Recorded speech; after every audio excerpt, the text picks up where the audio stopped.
আসসালামু আলাইকুম, আশা করি আপনারা সকলেই ভালো আছেন। সো ক্রেডিট অফিসার পদে চারকোয়া পল্লী সমিতিতে সম্পূর্ণ নতুন ভাবে আরো একটি চাকরির সার্কুলার প্রকাশ করেছে। দেখতে পাচ্ছেন অ্যাপ্লিকেশন লাস্ট ডেট হচ্ছে 15 মে 2024 তারিখ পর্যন্ত অনলাইনের মাধ্যমে আবেদন করা যাবে।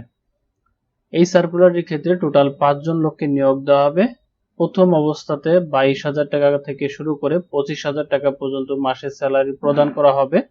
সর্বোচ্চ বয়সসীমা 35 বছরের ভিতরে হতে হবে। জবটির লোকেশন হচ্ছে বরিশালে আপনাকে কাজ করতে হবে। জবটি প্রকাশ করা হয়েছে আজকেই 5 মে 2024 তারিখ। আজকেই সার্কুলারটি পাবলিশ করা হয়েছে। এই সার্কুলারটিতে আবেদন করার জন্য শিক্ষাগত যোগ্যতা হিসেবে ব্যাচেলার্স বা অনার্স কমপ্লিট করা থাকলে আপনি আবেদন করতে পারবেন।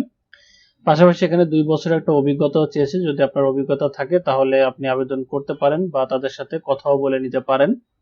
এবং এই সার্কুলারটির ক্ষেত্রে যে সকল বেনিফিট আপনাকে প্রদান করা হবে, যেমন টিএ বিল, মোবাইল বিল এবং মেডিকেল অ্যালাউন্স আপনাকে প্রদান করা হবে। প্রতি বছরে 2টি করে বোনাস প্রদান করা হবে। বেতন ভাতার হিসাবটা প্রথম অবস্থাতে সর্বসাকুল্য 22,000 টাকা, পাশাপাশি স্থায়ীকরণের পরে সর্বসাকুল্য আপনাকে 25,000 টাকা পর্যন্ত দেওয়া হবে।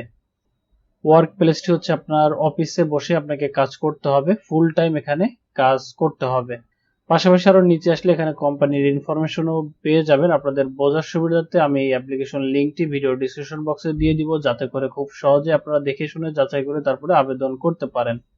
সো আপনাকে আবেদন করার জন্য যেটি করতে হবে, এখানে অ্যাপ্লাই নাও যে বাটনটি রয়েছে এখানে ক্লিক করে সাথে সাথে আপনার আবেদনটি আপনারা সাবমিট করতে পারেন, যদি bdjobs.com এ একটি অ্যাকাউন্ট ক্রিয়েট করা থাকে। আর যদি অ্যাকাউন্ট ক্রিয়েট করা নাও থাকে সেই ক্ষেত্রেও কোনো প্রবলেম নাই।